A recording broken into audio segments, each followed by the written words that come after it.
All right. Okay, wait, 1 minute.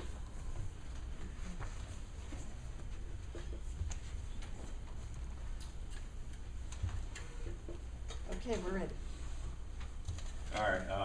My name is Henry Bell, and my company Epic is developing a digital media platform dedicated to the cannabis industry to help them kind of navigate through their really highly regulated industry.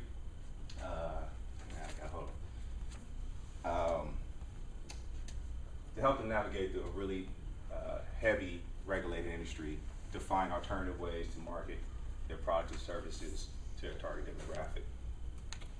In 2027, it is projected that the cannabis industry will be a $50 billion industry. With that industry and with that boom, the cannabis industry hasn't been able to advertise in a traditional fashion.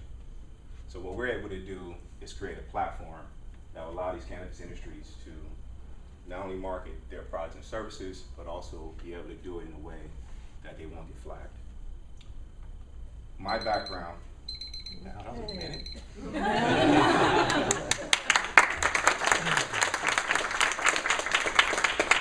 Hey, Chris, you want to start?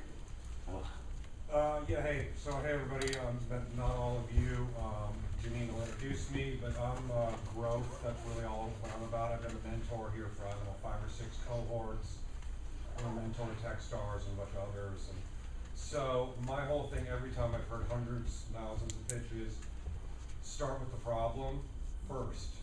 What problem are you solving? No business exists without a compelling problem. So you kind of got to it eventually, you know? So like be clear like who your audience is, you know, like what's the audience, you know, who are you pitching? You're going to pitch in a variety of different scenarios, right? You're going to pitch to investors, you're going to pitch to people one-on-one.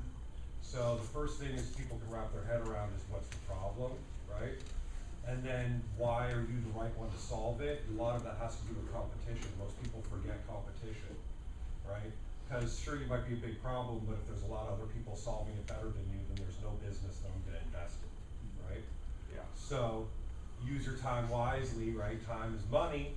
Yeah. You want that money, then use it wisely. So interesting, but I need to know more, right? And you ran out of time. So. But you know, I don't think you can answer now, right? Right. Right. Well. So use your time wisely. So next time I know, right? Because especially like in pitch competitions, you might bump into an investor over dinner in a hallway in an elevator, right? Yeah. And if you don't use those 60 seconds, you know, you could be missing out, right? 100%. So, you know, so get super clear on the problem you're solving, why you're the one to solve it, why no one else can do it as good as you. Yeah. Okay, Don. Oh, okay. What do you say? Okay. Very quickly, what are the 2 questions? Say it one more time. What are the 2 questions? Shit. Anybody help? But no, I mean, it's Anybody help me out? Come on. Who are you talking to? Who are you talking to? What's the problem? And what's the problem? Who's speaking? He's exactly right. A minute is cruel, it's fast, and I love what he said about getting to the problem. You might have, you know, the elevator pitches, how many times have you seen a cannabis ad on television or anywhere? You haven't. That's the problem. We're going to solve that problem. Is that it? I mean, yeah, so. Okay. No, yes, I just said, but think Yeah. of it in those terms. I mean, get my attention, and then invite my curiosity. Right. Okay, Stephen. It's probably along the lines of the same thing. I mean, you could tell me how big the industry is. I don't really know or care. I kind of do, but it wasn't clear on what the problem was of what you're trying to solve and what the value proposition is. So I wrote the same thing. It's just kind of find a way to clarify the problem and get people involved. If there's a way to ask a question, it engages the audience a little more, but you can't always do it in a minute. But just identify the problem quicker. Okay, thank you. Okay, next up is Janet.